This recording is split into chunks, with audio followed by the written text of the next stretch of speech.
monkey. So today I'm in Southern Cemetery, which is the second biggest cemetery in Europe. It's the final resting place for people like Ellis Lowry. And I simply paint the people as I see them. That's all there is to it. Tony Wilson. What is it about this town? And he said, I'll tell you what it is about this town, Tony.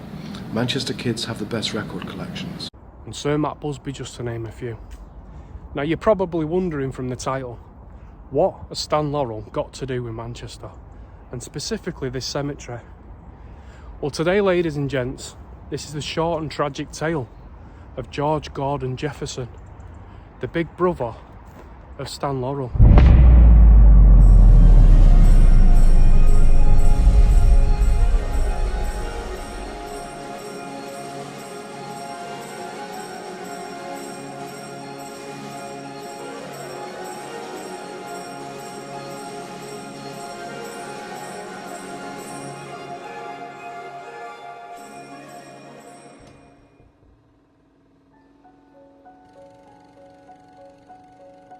When we think of comedy, our minds are instantly transported back to a time of our childhood. And like many people, Stan Laurel seems to be at the forefront of your mind. Along with Oliver Hardy, the two became the best comedy duo of all time. And to this day, they're widely regarded as the godfathers of slapstick comedy. In many cases, the comedy gags weren't necessarily punchlines and jokes. It was purely visually hysterical.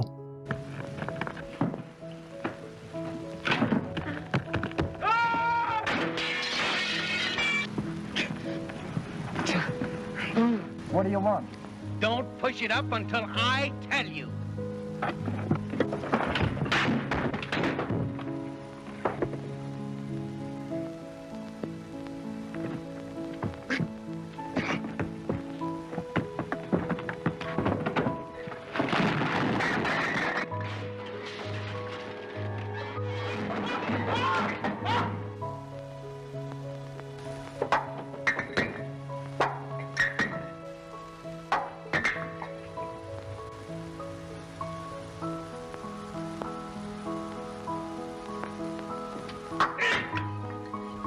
And by perfecting the art of slapstick, it broke the language barrier for them to be internationally accepted and enjoyed worldwide. And by the 1930s, they seemed to be reaching the peak of iconic blockbuster films such as Music Box,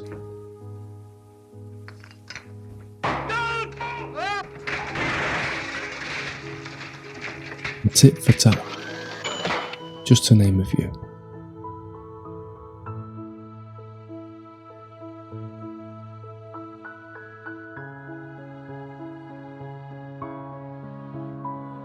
I was always intrigued by Stan as a young boy, and proud that a lad from humble beginnings, from the very unassuming place of Ulverston, could reach such heights all over the world and inspire generation after generation of classic comedy. But in order for us to understand today's story, we need to go back to where it all began. In the small market town of Ulverston. Stan Laurel's parents were Margaret and Arthur Jefferson, and the theatre ran through the blood of the family. The couple went into the theatre business and had to travel often because of the shows. Margaret was an actress, and Arthur was a theatre manager and actor, as well as being a very skilled makeup artist, and loved all things theatrical. When they had to go on the road, they'd leave the children in the care of Margaret's mother in Ulverston, which was also the same place and house where Margaret gave birth to her children, until the family eventually moved their operations from Ulverston to Glasgow, where Arthur now owned the Metropole Theatre. Together they had 5 children, 4 boys and 1 girl. George Jefferson was the big brother to Stan Laurel, and some 5 years older. As the new life prospered at the Metropole Theatre, George began to help out a lot more with the runnings of the family business. Given he was the oldest, he had more responsibility than his other siblings, and he eventually became a key face and figure at the theatre in regards to the daily runnings of the proud family business. He was helping out backstage, organising the running of the shows, and eventually he became the right-hand man to his father, who gave him the role as the acting manager of the theatre. With Stan heading off to Hollywood, the theatre was in safe hands with the family, as they expanded the company, offering variety as a business, something that other theatres weren't doing back then.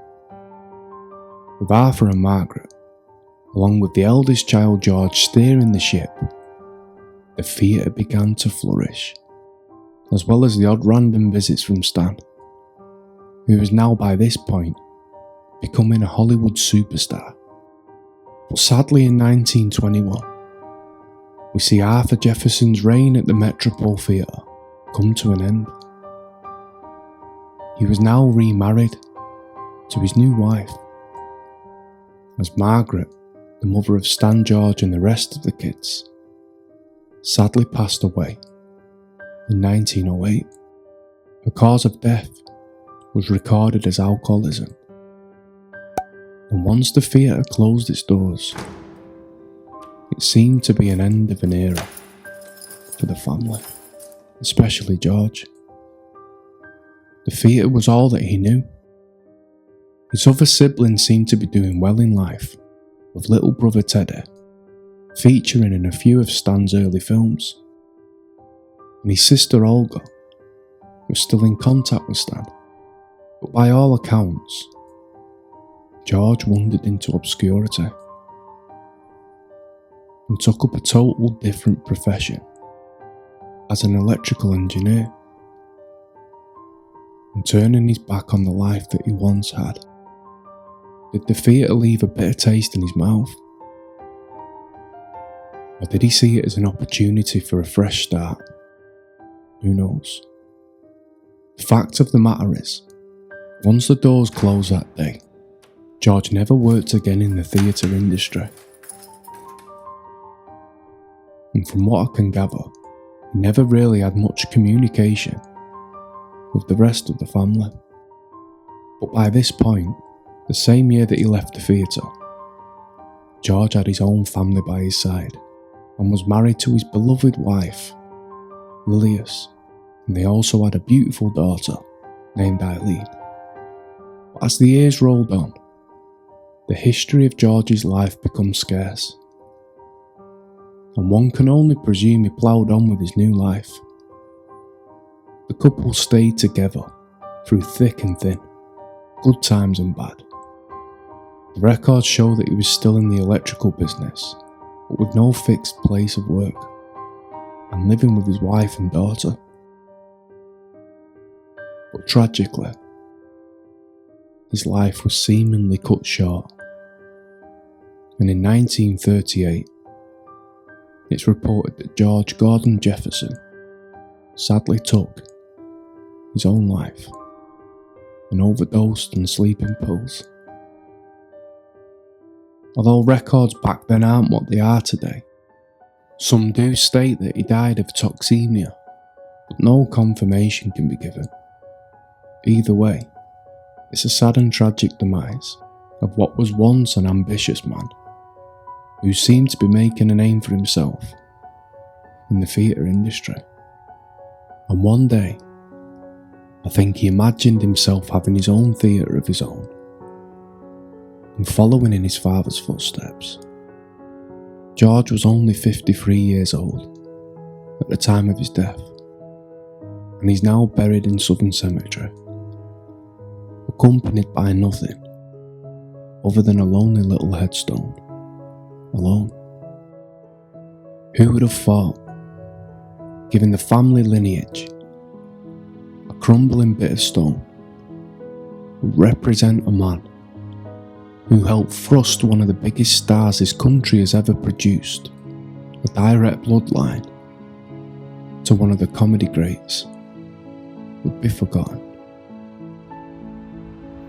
So as you can see, this cemetery is absolutely massive, and this is only a small section of it. So it's a needle in a haystack kind of job trying to locate a grave here. But if you just look at that tiny little grave there, that little headstone, that's his actual final resting place. So I'm just going to go over now and pay our respects to him. And I'll read out what it says on the headstone.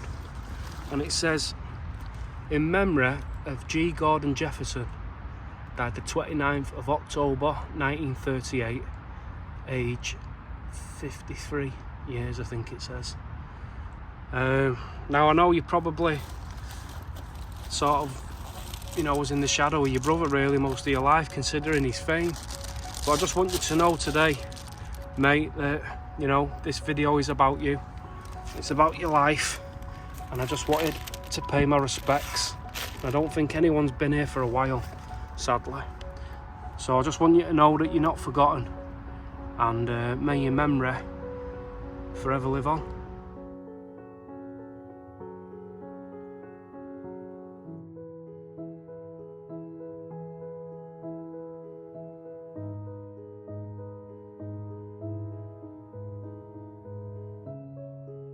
So as you can see, from a very young age, theatre and performing ran through the blood of the family, with no bigger star than Stan. Now, obviously he went on to pursue his career, and, you know, he's renowned as probably one of the godfathers of comedy, along with Oliver Hardy, along with Chaplin, and just to be named, you know, amongst those kind of people tell you how big of a star Stan Laurel were. But if you're going back to George, now you can see from him being born basically up until he's like 20s, I mean, he still ran the theatre with his dad. And I don't want to speculate really with what could have, you know, what might have happened, because somewhere along the lines, especially when he hits about 30-year-old, something has gone wrong for him. Maybe he just, you know, he gave up on the theatre and he didn't want anything to do with it. Maybe there was a fallout in the family, who knows. But he basically turned his back on that kind of life and pursued a career as an electrician and a canvas maker. But obviously when he sort of reaches a few more years down the line, he marries, he has a daughter, and, you know, something has gone wrong in his life for him to do what he did. And sadly, you know, he took his own life, which is, you know, he can't have been in the best of headspaces at all for him to do what he did. And my heart goes out to anyone that suffers in that way, where they think they can take their own life, you know. Now, to me it seems that he is a bit of a black sheep of the family in a way, because Stan still had communication with his sister, and he also had communication with his brother, his other brother, who actually featured and appeared in some of the Laurel and Hardy sketches. But with George, it was just sort of cut off. Now, like I say, did something happen in the family? I really don't know.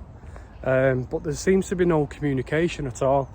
And when he sort of died, I don't think he had much, you know. He weren't a wealthy man by any means, and no one sort of from the family, from what I can gather, had any involvement with him. So, you know, maybe he was a bit of a black sheep. But I'm just glad today that, you know, we found his grave. We can pay our respects to it and just show that he isn't forgotten, basically, because that grave hasn't been visited for absolute donkeys, you can tell. So I'm really, really glad that we've been here today and we've found the grave and paid our respects. So I know it was only short and sweet, but I really appreciate you watching, and I hope you've enjoyed the video. Hope it's informed you, and if you're ever in, you know, Southern Cemetery, call by and just go and pay your respects to him. So from the bottom of my heart, thank you very much. Thank you for watching the video, taking the time out to watch the video. And if you enjoy content like this, you know, it is much appreciated. If you follow the channel, you know, there's a lot of videos on here that you might enjoy in a similar vein to this. So yeah, if you would consider subscribing to the channel, it really would help out. So thanks very much for watching. I know it was only short and sweet, but it's definitely worth documenting. Take care everyone, and until next time, I'll see you all later. Cheers.